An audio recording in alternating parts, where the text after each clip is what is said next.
नमस्ते प्रिय विद्यार्थियों, हिंदी अकेडमी बीकानेर में आपका स्वागत है। हम पढ़ रहे हैं एनसीईआरटी की बुक्स, जिसमें हम पढ़ रहे हैं 8th क्लास की ज्योग्राफी, और जिसमें आज हम पढ़ने वाले हैं चैप्टर नंबर 3 कृषि वाला।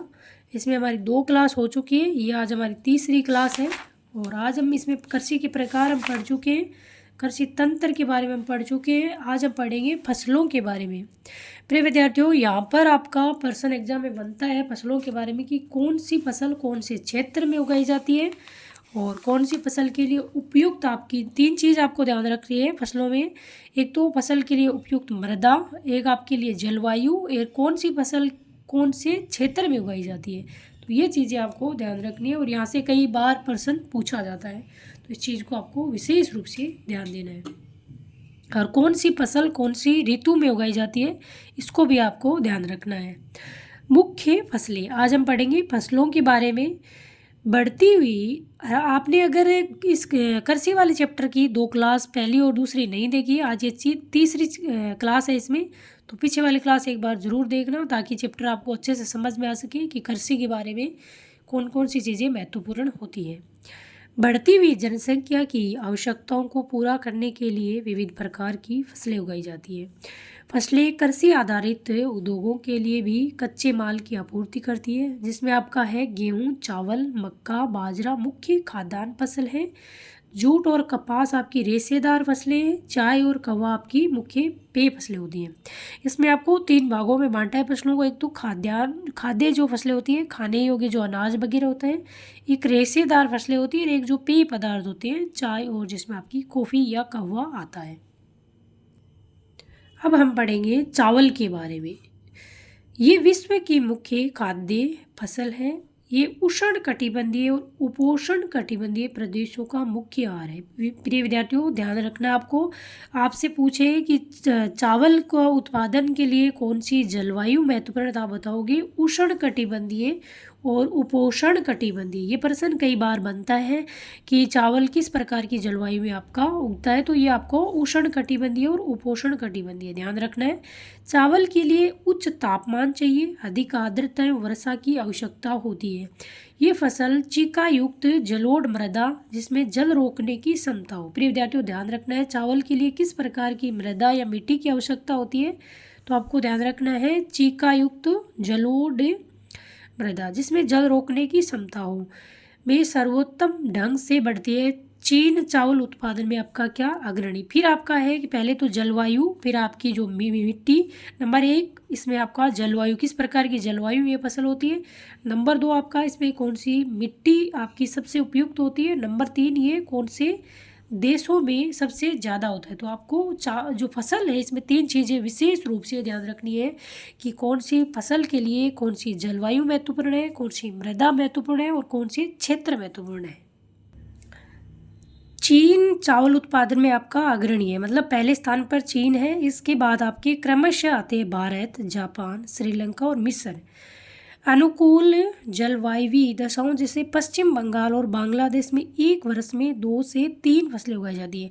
हमारे भारत में पश्चिम बंगाल का आपके चावल उत्पादन में बहुत महत्वपूर्ण स्थान आता है। अब आपकी आती है गेहूँ। गेहूँ के बारे में पढ़ेंगे हम। गेहूँ के वर्धन काल में मध्य तापमान चाहिए एवं वर्षा और संचयकर्तन। संचयकर्तन क्या होता है, जब फसल की कटाई करते हैं वो उसको कहते हैं संचयकर्तन। फसल की कटाई किसमें तेज धूप की आवश्यकता होती है। जब गेहूँ की आपकी बुआई करते हैं तो मध्य तापमान एवं वर्षा चाहिए होती है, और जब फसल की कटाई करते हैं तब तेज धूप की आवश्यकता होती है। इसका विकास सुअपवाहित दोमट मृदा में सर्वोत्तम ढंग से होता है।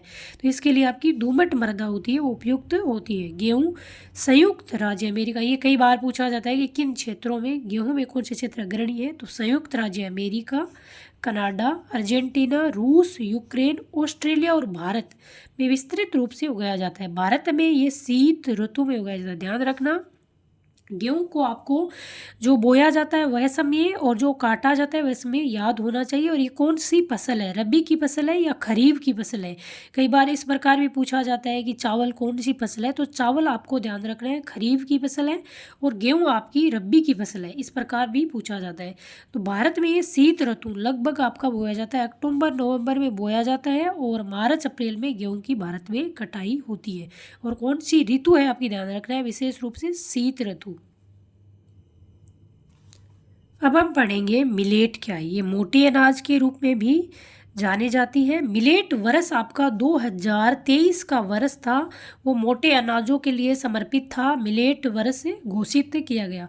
आपसे एग्जाम में प्रश्न ये भी बच सकता है कि मिलेट वर्ष कब घोषित किया गया था, 2023 को, ये ध्यान रखना है।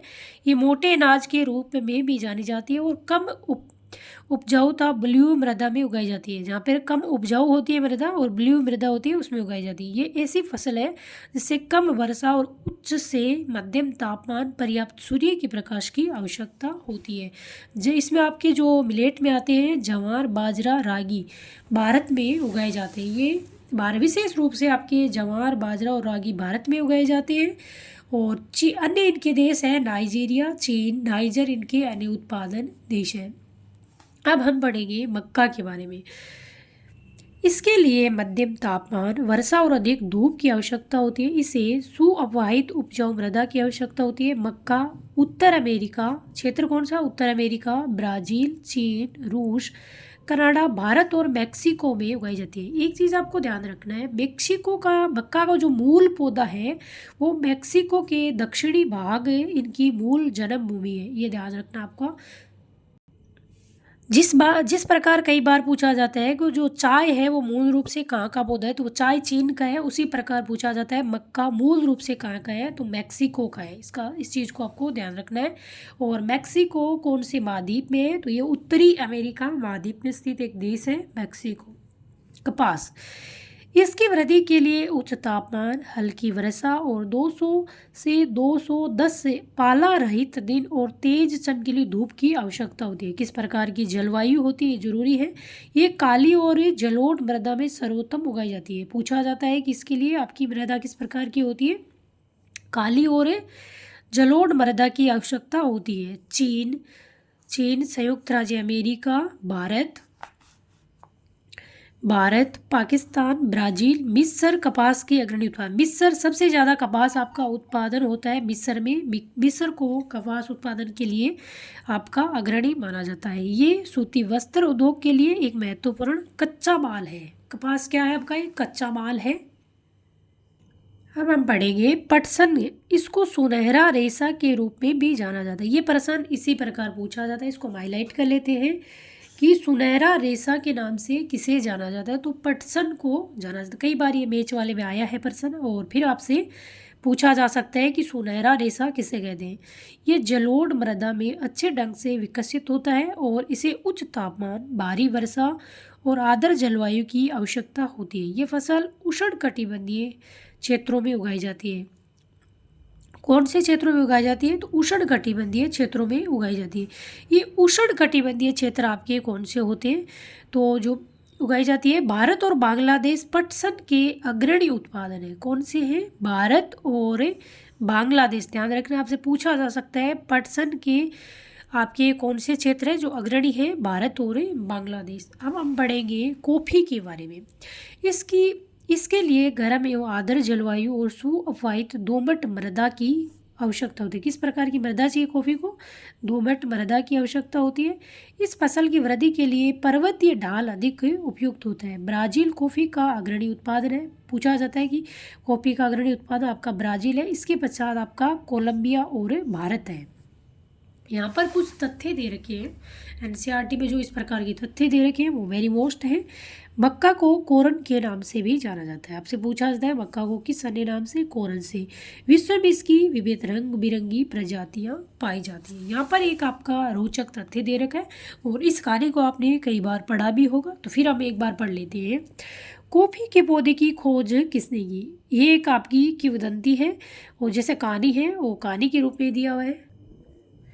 कॉफ़ी की खोज के विषय में विभिन्न कहानियाँ प्रचलित है। लगभग 850 ईस्वी में काल्दी नामक एक अरबवासी था। कब की बात है? 850 ईस्वी। काल्दी नामक एक अरबवासी था जो बकरी चराने वाला था। अपनी बकरियों को अनोखी उछल कूद और हरकतों को देखकर परेशान था। एक दिन उसने भी उस सदाहरित पौधे की फलियों को चक्कर देखा, उसे जिन्हें उनकी बकरियां प्रतिदिन खाया करती। उसे आनंद के भाव का अनुभव करने के बाद अपनी खोज के विषय में उसने संसार को बताया। ये आपकी कहानी के रूप में है। और अब हम पढ़ेंगे चाय के बारे में। चाय आपकी एक पेय पदार्थ है। कॉफ़ी और चाय आपका पेय पदार्थ में आता है। बागानों में उगाई जाने वाली एक पेय फसल है। इसकी कोमल पत्तियों की वृद्धि के लिए ठंडी जलवायु, ध्यान रखना को चाय के लिए किस प्रकार की जलवायु? ठंडी जलवायु और वर्ष भर समय वितरित उच्च वर्षा की आवश्यकता होती है। इसके लिए सुप्रवाहित दोमट मृदा और मंद ढाल की आवश्यकता होती है। चाय के पौधे के लिए किस प्रकार की परिस्थितियों की आवश्यकता होती है? पत्तियों को चुनने के लिए अधिक संख्या में श्रमिकों की आवश्यकता आपकी पड़ती है। प्रिय विद्यार्थियों, आज हम पढ़ेंगे यहीं तक। कल हम पढ़ेंगे इसके बारे में कृषि का विकास। इसको पढ़ेंगे हम कल कि किन किन देशों में कृषि का विकास हुआ और किस प्रकार कृषि का विकास हुआ। कृषि के विकास के लिए जो किन किन चीज़ों की आवश्यकता पड़ती है, किन किन आपके संसाधनों की आवश्यकता पड़ती है, इसको पढ़ेंगे हम कल। प्रिय विद्यार्थियों, पढ़ते रहिए, स्वस्थ रहिए, मस्त रहिए। और अभी तक आपने मेरे चैनल को सब्सक्राइब नहीं किया है तो एनसीईआरटी बुक पढ़ने के लिए मेरे चैनल को सब्सक्राइब कर लीजिए और वीडियो को शेयर कर दीजिए, लाइक कर दीजिए। जय हिंद, जय भारत।